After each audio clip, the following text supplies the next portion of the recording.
Hello and welcome to the Fantasy Life Show. I'm your host, Ian Hartitz, and it is a great day to draft a freaking DraftKings best ball squad trying to win $1.5 million.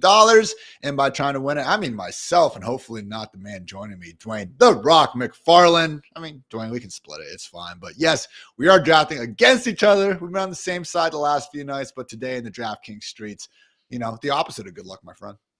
Yeah, it's good to still compete. We do snipe each other though, so I know that it's probably minus EV, as the cool kids would like to say, for us to be doing this because there are certain just pivotal spots in drafts where there may be certain things we're trying to pull off, and we don't always allow each other to do that, so it can be problematic. Dwain picking Brees Hall at 2. Brees Hall at 2. Moving up. Dwain picking 5. I'm picking 10. Brees Hall was going to be my pick. So no, he's not going to be my pick. He is not going to be your pick, Dwain. We'll have to keep it. What will I do? My dreams are shattered. I'll take CeeDee Lamb at 5 if people want to go in full on panic. I did move CeeDee Lamb below Tyreek Hill. Earlier. Why? What is that? What the hell, man? Why not? I mean, CeeDee Lamb hasn't signed. Not pretty reasonable. No, not just yet. I still got CeeDee. Look at this. I'm getting CeeDee Lamb at 5. Oh my god. Let's do it. This draft is dumb. Let's do it. It wasn't illegal to put on a Cowboys hat in the stream right now in so many nations. Like, I would do it. I will say I'm pleased I figured out today, Dwayne, to get the draft board on one side and then my actual, queue and draft selections on another screen. So now I don't have to worry about toggling back and forth and costing myself valuable seconds on the clock. So I am now on the clock. Garrett Wilson goes as the wide receiver 6, leaving your boy with, yes, that's right, Mr. AJ Brown. Come on down. So I know earlier in the offseason, Dwayne, it was one of those things where we all kind of preferred drafting out of, 1 through 3. But as it goes on and we keep having these small little injuries pop up and the holdout and the hold ins, starting to like, really the middle round, I think a bit more. I think the 105 spot where you got, kudos, pretty freaking great. But even on the turn, man, I don't hate it as much as I did 3 weeks ago. Yeah, man, I'm with you. I'm totally with you. It's the beauty of like drafting these things all throughout the off season. And it kind of cracks me up sometimes because people get so isolated in on, I've got to mix up my exposures here and here. And I'm like, the draft, the board's going to change anyway. The board's going to handle a lot of that for you. So you won't have to really worry about it. And that's kind of been the case. Like, to your point, it's been a lot more fun to draft down on that other end here recently, just because the way that the news has shaken things up. I'm about to. It's funny, as recently as a week ago, we didn't like it. I know. Because of all the injury news. So I really love the middle right now because you can pick off any sort of panic around, like CeeDee Lamb. Like, you're not getting CeeDee Lamb at 9. He's not falling there. But if you're sitting at 5 or 6, you might get some people saying, I don't want to mess with that. I don't want to deal with CeeDee Lamb and the holdout. And it kind of comes back the other way with Jahmyr Gibbs, which he just went to you. Your boy over here. Thanks, man. AJV and Jahmyr Gibbs to start out. Appreciate everyone rolling through and joining us here live on Matthew Berry's Fantasy Life YouTube page. So got our boy Dominic in the chat as always. Good morning to you too, my friend. What is the format for this? Full PPR of wide receivers and flex. It is full PPR. The fine folks at Underdog are half, so you got to make that a little bit of adjustment depending on where you are, playing. And then 3 wide receivers, 1 flex, I believe, Dwayne. Yes, 1 flex. 3 wide receivers, 1 flex. And it's one of those things where Dwayne and I just recorded a strategy show of the Fantasy Life show, before this went on. And Dwayne, again, made a good point, as he does do from time to time. Just talking about, again, in addition to figuring out how many quarterbacks your league has, one of the best questions you can ask yourself is if your league has 2 or 3 starting wide receiver spots, because that really should be almost your tiebreaker for picking between a running back and wide receiver, at least in the early rounds. So in a league with 3 spots, Dwayne accordingly loading up on wide receivers early, CeeDee Lamb and Malik Neighbors. Man, Dwayne, if you can get Devonta Smith and Terry McLaurin, you might just have the NFC East quadfecta, not tribes. Just going to take Rashee Rice right now. What are you talking about? No, I just want to hear you scream, what a great pick for my team. You're not going to do it, though. You'll hold out on me. If you didn't get it, you got to go check it out. We did a redraft league on Real Time Sports, and we got sniped with Rashee Rice, 1 pick in front of us, and it was cinema for Mr. Hartitz, a true off the cuff reaction, no rehearsing it. Ian's not reading a script on this thing. Just wearing his emotions on his sleeve, and you gotta love it. As always, man. We were in here last week when I was hoping Kincaid would fall to me, and I got sniped on that one too. So one of those aspects of fantasy football where, get mad in a moment. It is, supposed to be fun. Show some emotions out there. Don't be afraid to do that. But you know what? It was a great pick by, the guy who took Rashee Rice. And again, that's my reaction whenever anyone takes Rashee Rice. Great pick. Wish he would have been on my team. Alas, he will not. So, Dwain, you could give me a chance to get him, or if he makes it to you, he's off the board. No, I'm taking him here if he's here. You don't have to. Maybe I won't. Maybe. Well, here's what I'll say. Oh yeah, whatever. Here's what I'll say. Like, I got Lamb to fall to me. Like, you could have argued that for the sake of building different lineups, I should have taken Collins because it's so much harder to get Nico Collins with CeeDee Lamb. But I'm not doing 150 of these. I'm doing like 30 of them. So I'm kind of at the point where I just have some stands I'm making on players, and I just want to take them. So that's just kind of how I'm rolling here. So just think about this. Oh, God damn it. All right. Let's think about this. Great pick. As always, would have been a lot cooler if he was on my team. That's the Rashee Rice story. I did the same thing yesterday on another platform, but I just with Justin Jefferson as the start. Like, he fell a couple picks past ADP. I don't know, man. Like, if everyone knew Rashee Rice was in no danger of getting suspended, I honestly think, like, you start playing that game of, well, I could rank him above him.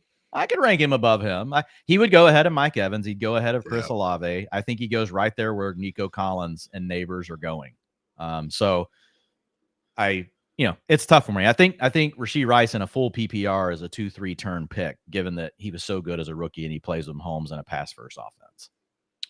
I am on the clock. I already got my running back, but you know what? As much as I do think Ayuk makes some sense here, I think folks are playing a little bit scared. So I'm going to try to have my cake and eat it too. Travis Etienne, come on down. Let's build a freaking superhero squad. And I will say Etienne at the end of round 3, and Ayuk just immediately goes after me. So maybe that was a dumb choice, Dwain. Certainly didn't get my chance to get both guys. But still, with Etienne, saw a cool stat before I got on here. One of only a handful of players with 1,400 plus total yards in each of these past 2 seasons. So Etienne, still someone that, again, you're going to see as a top 10 running back and far more ranks than not. And now he is on the squad, forcing me to, again, look long and hard. Jalen Hurts is on the board.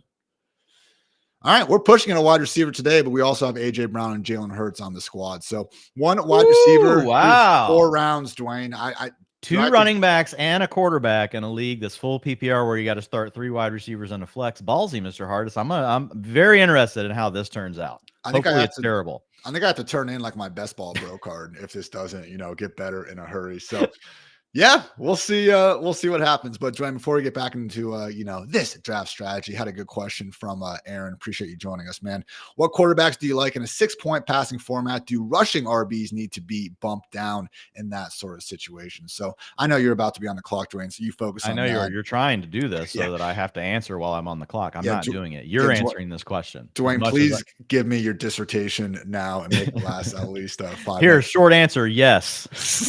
Short answer, yes. But yeah, and so I was actually talking about this today a little bit where Anthony Richardson, our QB5, consensus ranks right now, that is for typical 4-point passing touchdowns. Once you add in those extra 2 points, that's where I do think it's more than fine to bump down guys like Richardson, like even Lamar Jackson, like Kyler Murray, arguably behind your CJ Strouds, your Joe Burrows of the world, because we are getting those extra points. And accordingly, not only should quarterbacks be pushed up, but the pocket passers deserve more love as well. So that's certainly, more than reasonable. And again, when we talk about those Konami dual threat cheat codes sort of, quarterbacks, yes, they can still make things happen in 6-point passing touchdown leagues, particularly Josh Allen and Jalen Hurts, who we know also have upside through the air. But when we start getting the more one-dimensional guys, Jaden Daniels, to a certain extent, Kyler, and also, again, Anthony Richardson, that is where we bow down just a little bit. So thoughts, Dwayne, on the second part of the question, though, do rushing RBs need to be bumped down?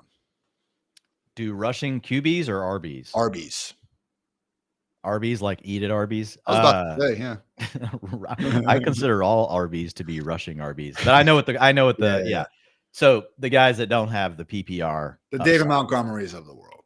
Yeah, they all get. And what's the cool thing is, like, over at FantasyLife.com, we have got this set up where we make all these adjustments for you in our rankings, regardless of what your scoring format is.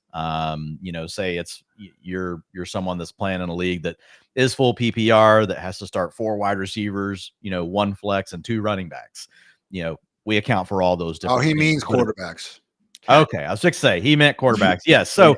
We're good. Yeah, it's not that you're so much pushing them down the board. It's the other quarterbacks moving up the board, honestly. That's kind of changing the dynamics there, in my opinion. So, but if you want to look at it the other way, yes, you could say that guys like Anthony Richardson need to go a little bit later in those sort of formats.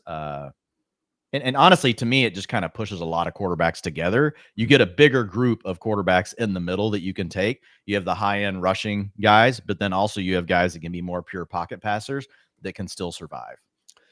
When you're about to be on the clock, CD, give me Trey McBride right here. Jesus. Okay, baby. Go take him. Do it. There you go. I'm going to take him. Your most drafted elite tight end this year? Yeah, but Andrews is right there too. I lean to McBride, but I've got Andrews right behind him. I'm about to be up again. I'm thinking I just get my quarterback 2 right now, Dwayne. Dude, it's so. I'm kidding. Yeah, you should. It is so tricky in these drafts. Like, this guy's going to have Mahomes unstacked. We've got CJ Stroud with the Nico Collins drafter. We're going to have Lamar Jackson here with Mark Andrews. He set that stack up, coming back. Josh Allen guy, he's probably planning on turning 2, he's getting 1 Bills receiver probably right here. But it is very interesting over here, like the way the quarterbacks go. What, Ian, you're not scared? Anthony Richardson. Oh, you right in front of you. How are you on Anthony Richardson? Man, are you in panic mode like some people that are just now discovering that he's not the greatest passer?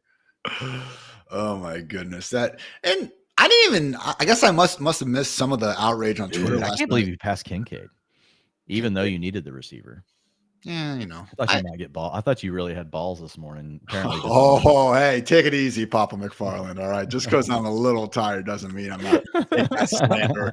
All right. All right, back on the clock. I am going to go, I'm going to say a little bit FADP and just start chasing some targets. Deontay Johnson. Come on, freaking. Yeah, I like that. So Deontay and Calvin Ridley, 2 guys where, again, I think we could wake up in, week 17 and be like, my God, these are 2 number 1 wide receivers with 150 plus targets. Or, they kind of play like they did last year and this team is dead in the water. But needed to play catch up anyway. At least we do, again, have the running back spots and QB holding strong through 5 rounds. So, guys, before we keep on going through, want to give a quick shout out to our friends over at DraftKings where, we're doing this draft right now because, hey, with football season kicking off, it is the perfect time to dive into the action with our partners at DraftKings, the number 1 place to bet on touchdowns. And right now, all new customers who bet just $5 will instantly get $250 back in bonus bets, plus get 1 month of NFL Plus Premium on us. Truly a very, very cool new feature with NFL Plus Premium. Some of the all 22 kind of play research capabilities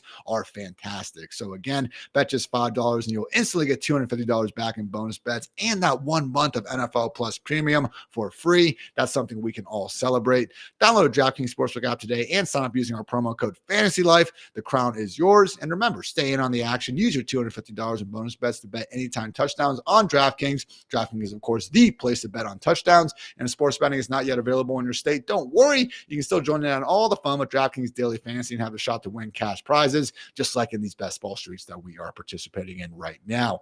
Download DraftKings Sportsbook app now. New customers use our promo code FANTASYLIFE and bet just $5 on any wager and get $250 back in bonus bets instantly. That's promo code FANTASYLIFE only at DraftKings Sportsbook. The crown is yours. Dwayne, you still did not have a running back through 6 rounds. Rome Odunze is now on the squad, someone that we have actually now drafted in both of our redraft leagues together. And yes, maybe he is going to be the odd man out in 12 personnel. But at some point, Dwayne, do you think maybe we're being a little bit too nerdy with the 12 personnel stuff? Like, how many routes are we really talking about being a difference in more offenses than not? It is Shane Waldron. It is good. This doofus, man. He will, if anybody will come out here and run 50% 12 personnel, it's this ding dong. So, like, I hope not. Like, I've been watching him on Hard Knocks. I'm trying to like Shane Waldron. I still think if I were in a room with him, Like, and he saw me and he knows everything I've said. Like, he probably would try to attack me. Just sock you right in Yeah. the kisser. Yeah. I would just take one right on the chin for all of fantasy football. I'll take the dive, Hartitz. Yeah. I hope, man. I hope it's not that. You would think that as good as Odunze is, that eventually it just takes care of itself. And maybe it won't be early in the season. And we like Gerald Everett, man. We like Gerald Everett and Cole Kmet. I think they're both above average tight ends, like for the things that they do and bring to the field, but they're not your number 9 overall pick. No. They don't strike fear into the heart of a defense. I guarantee you the way that you're getting with a guy like Odunze. Question from Matthew. Is there an exposure percentage you try to not go above no matter how much you like a player and his price? So I noticed some differing, stands on this in the fantasy community. I will say, as someone that a couple years ago, God, the process was so right, Dwayne, but I had something like 45 to 50% over Raheem Mostert the year where he just tore his knee up on like his second freaking carry. And everyone thought Trace. He wasn't an early round pick that year. I know he wasn't. At least got by on that. Yeah, but man, I was just so right. And then after 2 carries, it was like, oh yeah, sick freaking call, man. Hey, he led the league in yards per carry that year, Dwayne. Just saying, if you put that threshold low enough. But generally, I will say try not to go more than, I'm not really over 30% on many people, but once you get later in the draft, it's a bit more reasonable to be highly exposed. But Dwayne, your thoughts? I'm not at 30% on anyone, but I do get into the mid 20s. But what I will say is my best years in fantasy football, where I've finished at the top of some of like these national contests and stuff, it's been based on me having players that I was heavy on that year and then building a lot of different rosters around those players. So I think that it can cut both ways. Last year it sucked to be in with the right process on Deontay Johnson and, him get hurt right away. Like that hurt. So, I mean, it can hurt you, but if you hit on the players, especially your mid and late round picks, if you can hit on those players, I think you should diversify a little bit more up top. Like I don't think you should be all in on Breece Hall over Bijan or Bijan over Breece. I think you should be splitting those things. We like both players. They truly are in the same tier, right? So I think you want to be really careful with that. But I will say in those mid and late rounds, man, if you can get things right, like that, one of my biggest years, I was all in on Kareem Hunt. I mean, and I was all in on Alvin Kamara that year. It was his rookie year. Ooh. I was in like 40 leagues. I won like 30 of them. Attaboy. I mean, and I had multiple teams littered across like the top 15, in a chase for 250 grand contest. So yeah, the dude taking Dak Prescott down there, like that's just, what are we doing? Look at Daniels on the Richardson team too, unstacked. I'm fine with the press. Like I'll take Caleb here. I think Caleb, like I'm gonna be good with Odunze, but like I'm just saying for the roster, you start with 3 running backs and you get Dalton Kincaid, and you already had Josh Allen, and now you take Dak Prescott in a league where you've got to start 3 wide receivers, and it's a full PPR. Yeah, to me, that's a major self-inflicted wound. Like whenever you make that kind of pick. Like your boy, again, 1 wide receiver through 4 rounds. So guess what I did? Next 4 rounds, scooped up 4 straight. Ridley, Deontay Johnson, then Christian Watson, and 1 Lab McConkey. So have some nice outs in terms of late round quarterbacks because I got Jalen Hurts. And guess what? I'm not going to be using high draft capital to get my other guy. But between Will Levis, Justin Herbert, and even Bryce Young, have a lot of potential guys I can get for cheap here later in the draft. So I will say, Ian, over here, I looked to my left. I see 3 guys have a quarterback. I still didn't let Caleb go by. In over on DraftKings, this happens a lot. People take 2 quarterbacks. They'll take their quarterback unstacked. There's other formats that you may play on. That doesn't happen as much. It'll happen to you, but way less. So I wasn't messing around with it. Like Caleb Williams, I just took like 10 spots ahead of ADP, but I think he's a major difference maker. When I watch Caleb Williams, he's the closest thing I've ever seen to Josh Allen and Patrick Mahomes since they've entered the league. And so I want to bet on it I've already made the Odunze bet. I didn't get a chance to get Stroud with Tank Dell. He was gone. Mahomes went 1 pick in front of me whenever I have Rashee Rice. And I let Dak go there. So my thought was I'm getting one of Dak or Caleb. But look, see, Joe Burrow guy just took Jordan Love. Unstacked. So you have to, you got to understand the room you're in. And and it can be different. It's not every DraftKings room you're in is like this. But right now we've got 3 or 4 people. How many? We've got 3 people with 2 quarterbacks. Madness going on indeed over here. But yeah, know your room, and accordingly might need to make some adjustments just like Dwain was able to do.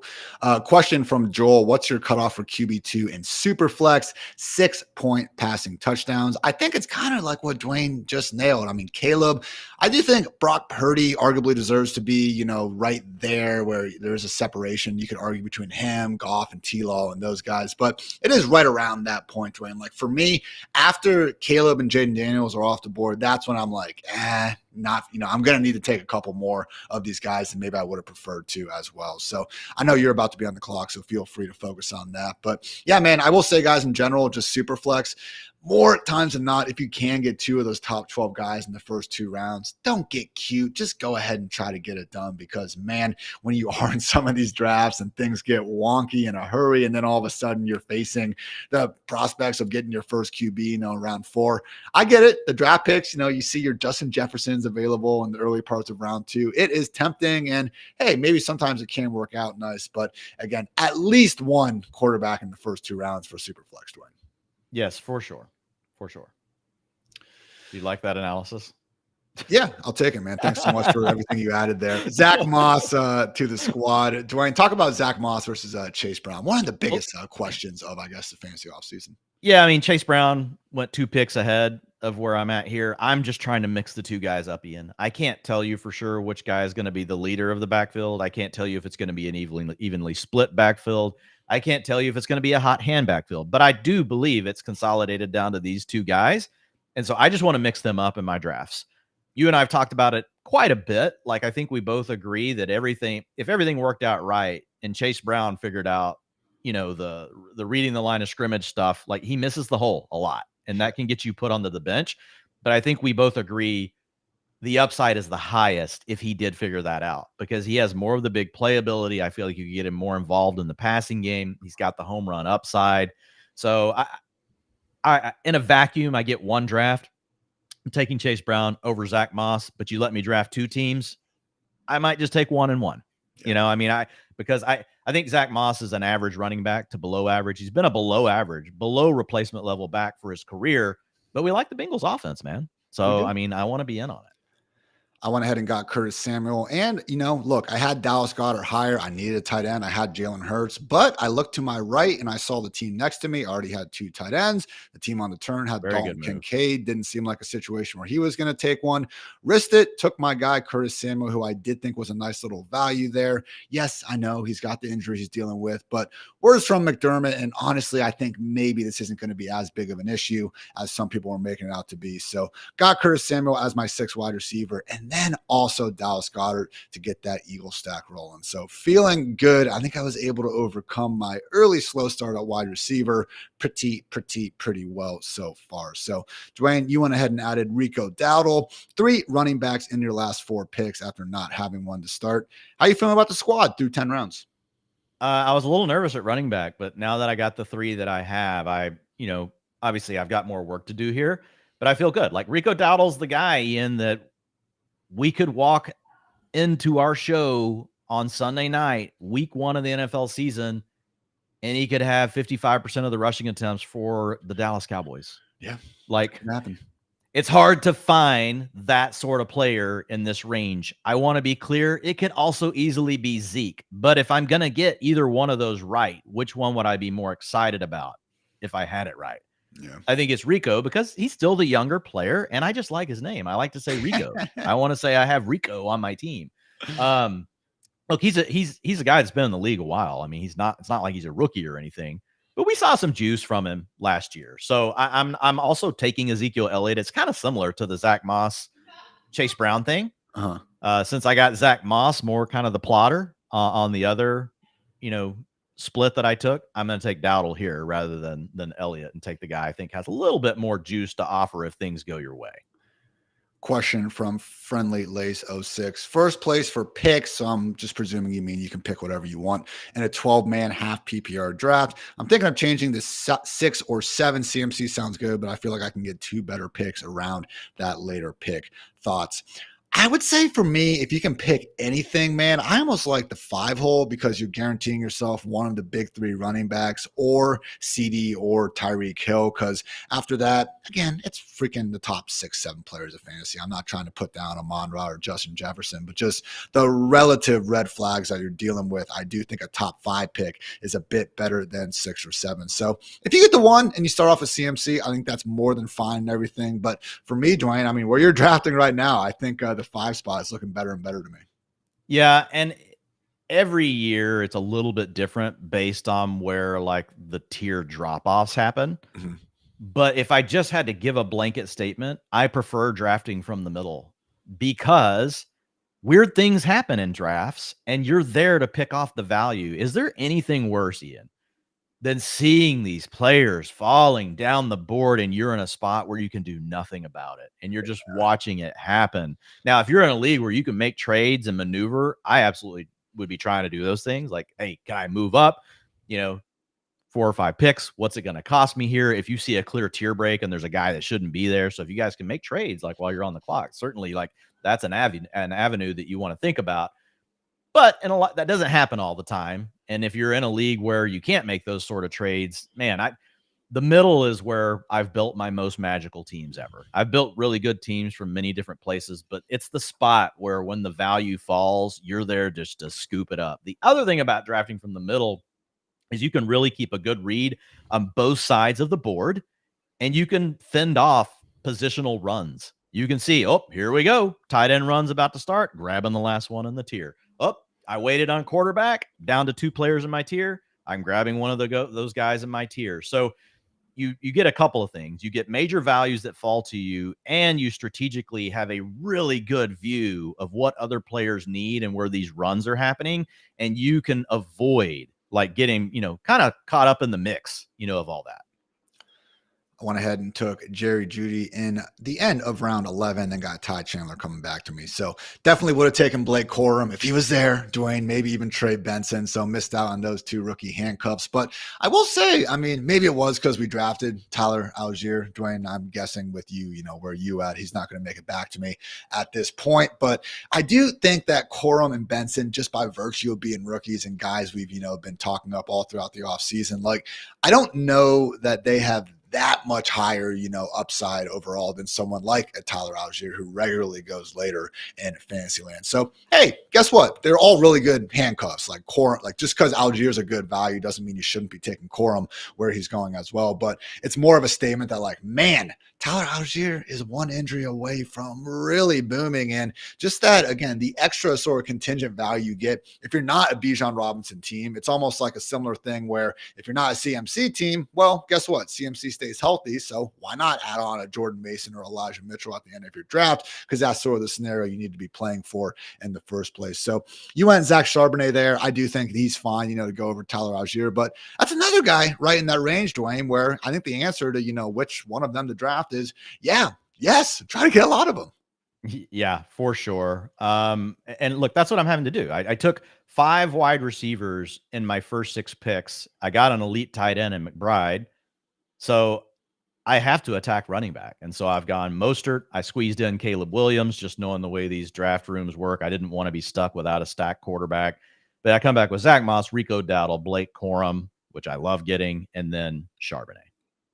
Question from Matthew. Any edge in when you draft, as in time of day? Should I be drafting at 4 a.m. Eastern? Just getting some dudes rolling back from the bar saying, let's throw on the draft. You might be getting that, or you're getting absolute grinders that are up early on the East Coast. They're going to eviscerate your ass. So really, I found evening drafts personally are the best, or where I seem to find the most value. And I do think it comes back to what Matthew's talking about here. People feeling a little bit more loose, kind of maybe having a good time, have a couple of drinks. They're going to have a draft. They lose their focus a little bit, and then you reap the rewards from that. So I will say also, the later you wait to draft in the draft season, which you just mentioned, I'll draft probably 10 teams on Memorial Day weekend at $300 stakes or higher.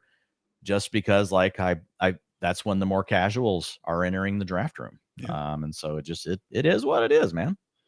Dwayne just grinding drafts on Labor Day while the rest of America is having, a great old time. I consider that having a great old time. You're not wrong there, my friend. All right, Dwayne, you have gone 6 running backs in your last 7 picks. Mostert, Zach Moss, Rico Dowdle, Blake Corum, Zach Charbonnet, and Tyler Algier. Again, started strong with the wide receivers. Got your Caleb Williams, got your Trey McBride. This is best ball. It's a little bit different, but it's a good example, again, of kind of what we talked about for redraft strategy, where your first 3-4 picks are really going to set the stage for the rest of your draft. And also just being willing to go with one elite onesie, in your case, Trey McBride, maybe not overloading it with 2 between rounds 4 and 6, because when you do that, again, just going to leave you in a bit too heavy of a catch-up mode at RB and wide receiver than you might prefer. So I don't want to, glaze you too much over here, Dwayne, but I think you're having a pretty good draft, man.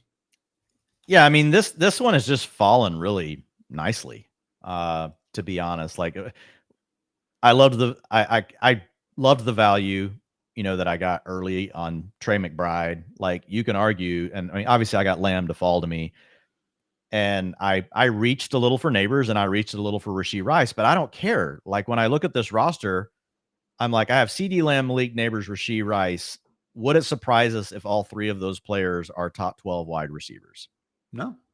Won't surprise me, like, at all. And then come back with really 2 guys that are falling down draft boards a little bit. Well, Odunze's moving up because he made the big plays, but people are Tank Dell and Odunze are really the same bucket, right? We're worried, like, how much playing time will they get? And then we're like, but shit, they're really awesome. So, and in best ball, I don't have to pick.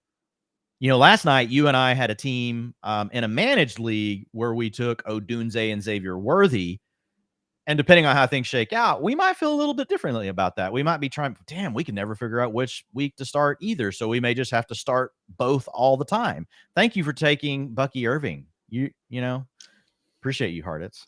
And Jalen Rice. It's almost like we've been. And Jalen Wright. Oh my God, look at you. This is the time of the year where I remember your lovely wife, Mrs. McFarland, saying that you and me were talking more than you and her for stretches. Man, it's draft season, Dwayne. That's yeah, and I get guilty of the same thing. I get guilty of doing the same thing you're talking about. Gotta love it. So, Dwayne, you're about to be on the clock. You have 2 picks before it gets back to me, so feel free to give me your entire strategy here. Yeah, I honestly, like, it kind of got a little weird here. Like, I was really wanting Polk there. Just take Ray Davis. We know you're gonna do it. No, I'm gonna go ahead. I'm gonna pop back in for a wide receiver real quick. Okay.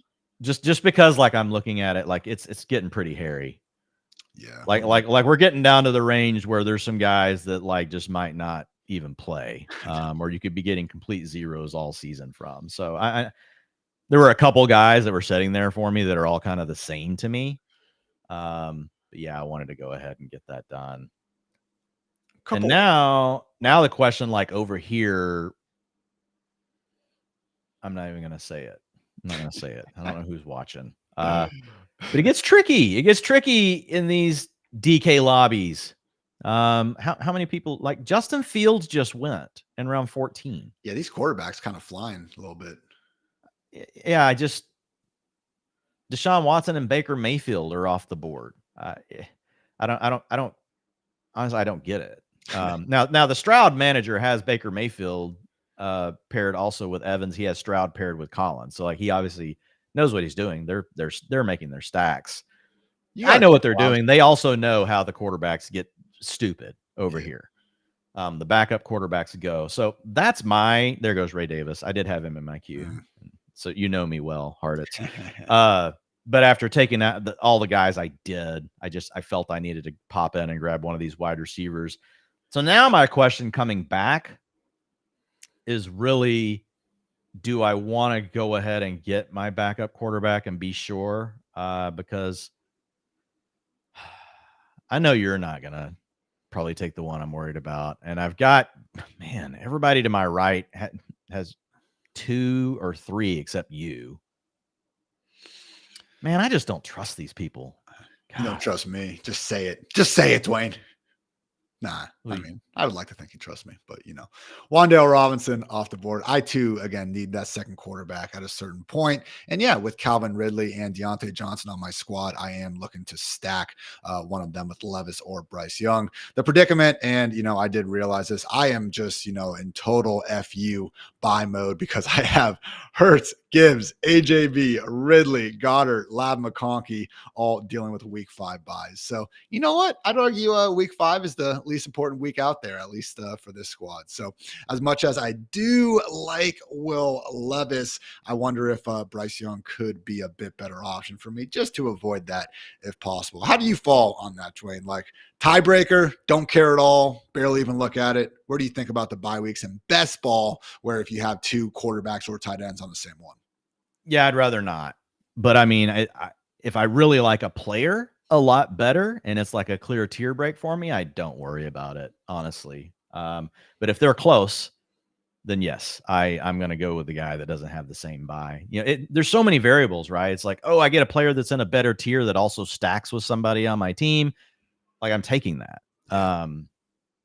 But I get it. Like it's not ideal. I mean, we don't want our guys to have the same buy in best ball because it could come down, man, to like 6 or 7 points between you making it into the playoffs and not. And that bye week that your quarterback had could end up mattering. So it's funny. There are certain drafts where it's played out in a way, Ian, that I'm just like, I didn't care, like just because the value was so big at enough for, another player. So it kind of depends every time, but it's just a tiebreaker for me.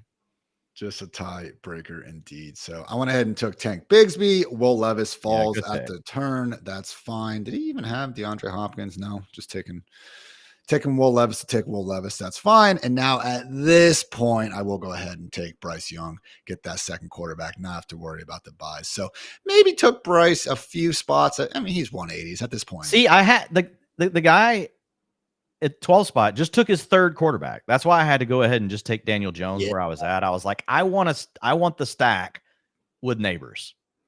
Like, because if Neighbors goes nuts this year, Daniel Jones has to have a few good games. It's not possible like for Daniel Jones to be completely terrible. I'm not saying that we love Daniel Jones, but I am saying like it's reasonable to think, oh, who took McCaffrey? Damn it. Yeah. Good pick by Kane's homer. The guy's not even a Kane, man. Luke McCaffrey's not a Kane. Does this dude have any Miami Hurricanes on the team? This is fraudulent. What the hell?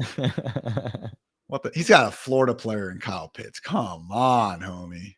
No, it's a solid squad he's building though. Shout out Kane's homer. All right, Dwayne, you got your 2 quarterbacks.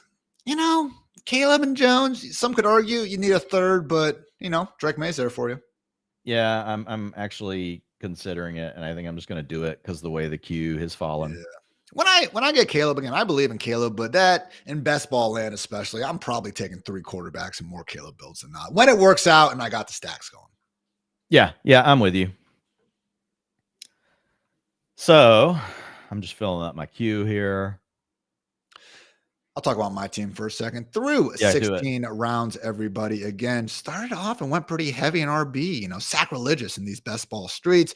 AJ Brown, of course, in round 1, but then Jahmyr Gibbs and Travis Etienne working out of the 10 spot. And then I went ahead and got even crazier, getting the Eagle stack, Jalen Hurts in round 4. So what did we do? We had to go hard in the paint at wide receiver after that. And accordingly scooped up Calvin Ridley, Deontay Johnson, Christian Watson, Lab McConkey, and Curtis Samuel. So usually, I try to get at least 4 of those top 48 wide receivers, preferably even 5. And, Curtis Samuel, I understand with the injury if you want to bump him outside of that, but even without Curtis included, got 5 of those guys. So felt like I righted that early wrong with the wide receiver room. And after that, Dallas Goedert, the latest tight end that I feel good about, and felt especially good to get that again with the Eagle stack going on as well. 1 more wide receiver for good measure in Jerry Jeudy, someone who not going crazy with, but I do think his price is affordable enough. Hey, if Deshaun Watson is cooked, then we get Jameis Winston out there. And honestly, I think Jeudy all of a sudden in a lot of people's eyes would be ranked far higher if we knew that reality was happening. Or maybe Deshaun Watson starts playing like the guy he's being paid, $250 million big ones to be. After that, took my first running back since round 3, Ty Chandler, Jalen Wright, Bucky Irving, and Tank Bigsby, varying degrees of handcuff goodness going on there. So Bigsby, round 15, I know he's a guy that really a couple weeks ago, you could still get in round 18 and beyond in a lot of drafts, which was nice. But yeah, Dwayne, we talked about it yesterday more. Even if we don't love the player talent, and we all saw how bad he was last year, really has been running pure this entire offseason, from the training camp reports, from honestly the preseason usage and his own performance in the preseason, to also just the coaching staff giving him some love. And also, yeah, the Jaguars not adding any other RBs of note. So far, so good for your boy.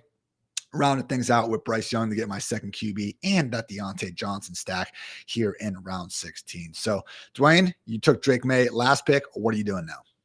I'm going to take Theo Johnson. My pick was Hunter Henry. He was just sitting at the top. I knew he wasn't getting to me because the player next to me only has one tight end. And Hunter Henry was just clearly sitting at the top of the queue. So I'll take Theo Johnson, put him with Daniel Jones, Malik Neighbors. Theo Johnson, playing like 60% route participation in the preseason, but like, man, to be a rookie 4th round pick and already be at that, and then to have Brian Daboll continue to come out and say he's not making mistakes, he's getting all of his assignments right, we like him as a playmaker.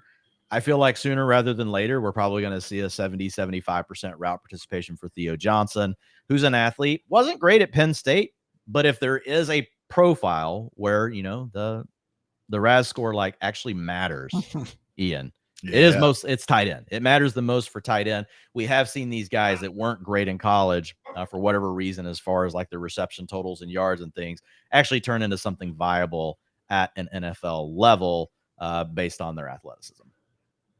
And it is the same bye week, by the way. Ooh, there we go. As Trey McBride. So, but it's the stack, with the quarterback. So again, you just talked about it, bye week versus like other factors, upside of the player, the tier, all those things. So yeah, I took him over. I could have had Juwan Johnson if I wanted him, and I opted for Theo.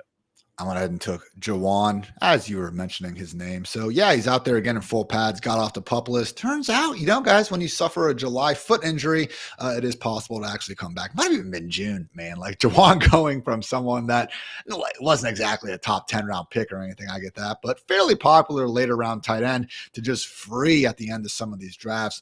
Surprising to see out there. Maybe unsurprising based on how people react to this news. But after this, Dwayne, I think I might be pissing off the Jaden Daniels manager right next to me, because come on down, Zach Ertz, PPR master. God, Dwayne, those 9 PPR points in week 1 on 6 receptions and 30 yards, going to hit pretty sweet on this squad. So had Dallas Goedert.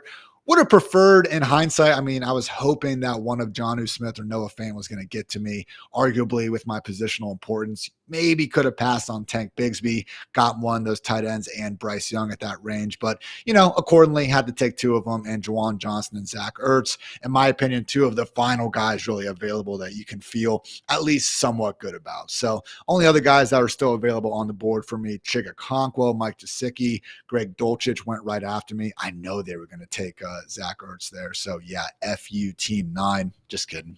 We're friends. But yeah, Dwayne, got my tight ends. So feeling all right. You have, again, Trey McBride and then Theo Johnson. So certainly don't need a third unless you want to. But what's your strategy here for the last 3 picks? I just want to take Cam Akers right now. What could go wrong? I want to get one more running back on the team. I just think I could be taking a dud. Like there's a non-zero chance that he just gets cut. But I went back and watched all the plays by Pierce and by Cam Akers. Man, Cam Akers just looks way better than Dameon Pierce. And I just have a gut feeling that he's the actual backup to Joe Mixon. He might not even be, like, if Joe Mixon got hurt in week 1, I don't even know that Cam Akers is the 2 like that next week. I think it might be Dameon Pierce. But I think by the time you see 2 more weeks of Dameon Pierce, it's going to be Cam Akers. The cutback, man. The cutback. I'm a sucker for the cutback run, number one, because I grew up watching Terrell Davis and, Mike Shanahan. Oh, yeah. And that whole offense. And, man, like Terrell Davis and Clinton Portis, like whenever he was with Broncos early in his career. And Cam Akers, man, like he looked so good. He looked so good. So if they want to run some of this zone scheme, they were trying to run power stuff for Pierce all last weekend. They were running toss plays, counter plays. There was a trap play I saw, and the dude still was just tanking. So I just think Akers just fits right into what they want to do. They don't have to recustomize their whole scheme for him. Just looks like the better player, man. question from Dominic. With Jahan Dotson leaving, I think you, meaning you, Dwain, said something in the past that abandoned wide receiver targets, some of them go to the running back. So thoughts on Brian Robinson and or Austin Eckler in that regard? Yeah, I think they are the sneaky winners of this trade. If Sennett, McCaffrey, one of these other players don't hit, and if Zach Ertz is washed, because we have seen historically, even though Jaden Daniels does scramble, and that's going to take away some of those check downs, we have still seen quarterbacks, of that ilk be willing to throw the ball to the running backs if they've really only got one wide receiver option. So anytime you're in a situation where there's truly only one guy that's going to be downfield that the quarterback can depend on, you do get an influx of targets to the running backs. And the reason for that is the NFL is playing zone coverage on 70% of the snaps. Now, some of these turn into man and different things, but for the running backs, they still really mostly look like zone. There are some like buzz concepts and things that are there to take away that quick, dump off pass. But like there's a chance that that these two running backs together lead the team in targets after Terry McLaurin. Yep. And if you had to pick, it's Austin Eckler to be the one out of the two that could get the most. So yeah, I think it's a really good call. And I didn't mean buzz, like it's like the flat, like you got a defender like jumps down into the flat, like, and the other linebacker like is buzzing back into like, get an end route from a wide receiver. But I do think there's a chance of this. So yeah, good call out. Buzzing. Kendre Miller now off the board in round 19. Finally, Dennis Allen's least favorite player in the entire NFL, presumably. So, Dwain, again, got two more picks here at the end. But overall, how are you feeling about the draft? Because the major players have been picked. You got 3 quarterbacks, 7 RBs, 6 wide receivers, albeit 5 of them inside the first 6 rounds. And then also your 2 tight ends, with one of them being the very elite Trey McBride. So, yeah, good squad, man. I love this team. Honestly, gonna tack on one more wide receiver right here, and then we'll see what happens. Might throw a Gerald Everett in on the end here. Hey, take it easy, man. Yeah, I'm taking Javon Baker or Kendrick Bourne, whichever this guy, if you see what he does. Kendrick Bourne, Commanders wide receiver 2, maybe. Yeah, the thing is, I'm gonna go Baker just because I feel like he is the straw that could stir the drink there. Not like Thornton, not Tyquan Thornton, Dwayne. No, not Tyquan Thornton. Tyquan Thornton is terrible, and he will not last in the starting lineup more than, I'll say, 1 drive. 1 drive. Let's give him half a drive. Tyquan Thornton was not good in college. Tyquan Thornton has not been good in the NFL, despite the Patriots, investing capital. Tyquan Thornton is a far better wide receiver than I could ever be in the NFL because I can't get to the NFL. But he's not a player I want to be invested in. I really don't care what anyone's saying about them running him out there. He's useless. But other than that, I mean, there's got to be. Look, he's on, like, it's Lazard. We're in that range of the draft. We're talking about Lazard and Tyquan Thornton. Lazard actually could get to a 20% target share. So I found a couple wide receivers buried in the ranks that I actually think are better than most of the guys that have been going off the last couple rounds. I'll see what you think, but maybe, Dwayne, the Dan Campbell pronounced wide receiver 3 for the Detroit Lions makes it one more pick. I got Davis Maddock to take him with our last pick on a stream yesterday. He was hating when I was on the stream with Davis. Yeah. I started off making him think we were going to have to take Van Jefferson, and that was a complete no for him, but it allowed me to work him back to Khalif Raymond since we had Jared Goff. There you go. Oh, man. I'm between, for my last pick, Jalen Naylor and Roman Wilson, who's banged up, but, was a second-round pick? Yeah. Yeah, I like Naylor. It's a cool last name. It feels like he should be a football player. Yeah, screw it. Give me Naylor. Diami Brown is another one that went right after me that's in play in the last rounds now. Tim Patrick went in round 16. Like, he's another name. Now he's creeping up. Like, he looks like he's the Broncos wide receiver 2. So you definitely have to be leaning into these advantages because the ADP is not adjusting fast enough to these things. So I'm glad you brought that up. But we've got a much better feel now about what these depth charts are going to look like. Yeah.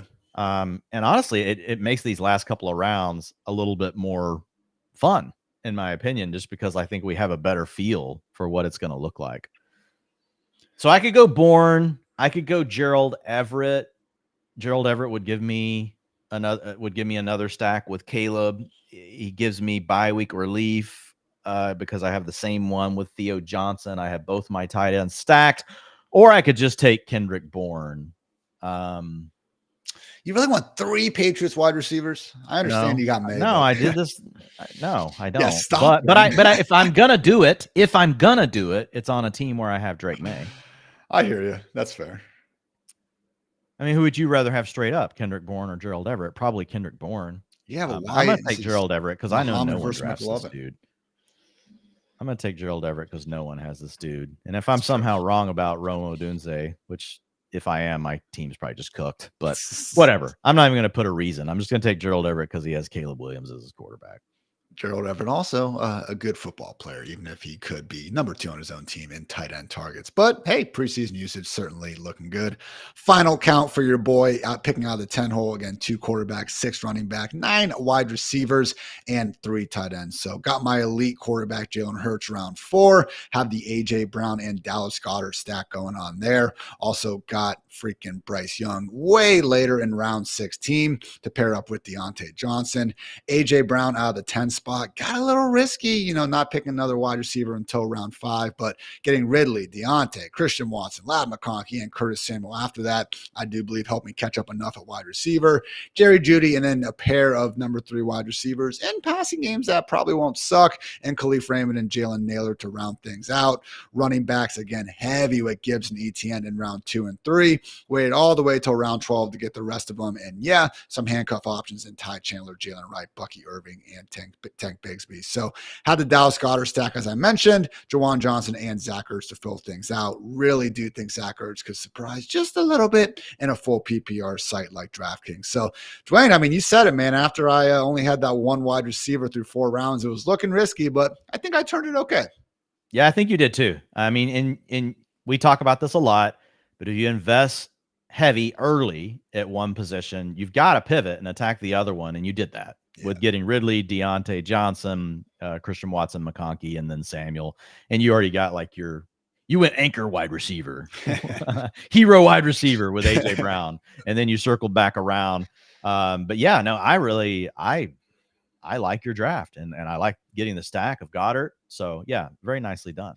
Looking forward to splitting that 1.5 million with you, my friend. And yeah, guess what, guys? That's going to wrap up this DraftKings Best Ball edition. But we'll be back next week, I'm sure. And Dwayne and I will be back with some more redraft streams over at Real Time Fantasy Sports. Gotta love that as well. So first of all, Dwayne, I know you've had a ton of articles hit the wavelengths over at FantasyLife.com this week. Let the people know some of the goodness that you have to get them ready for some of these home league drafts that I know are happening this weekend.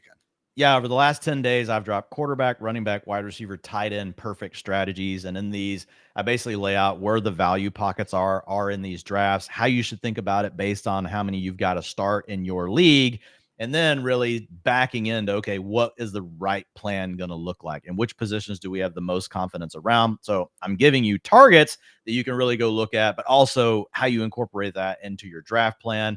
And then I dropped the overarching draft plan this morning that ties all those things together, gives you guidelines for how you should be thinking about your drafts based on what you do in your first 3 rounds. And then that means XYZ in your next 3 rounds. And depending on which path you choose, think of it as a big if-then kind of analysis. If I do this, I now need to do one of these 3 things. Okay, what did I do? Oh, I did this second thing. So now what do I need to do in these next 3 rounds?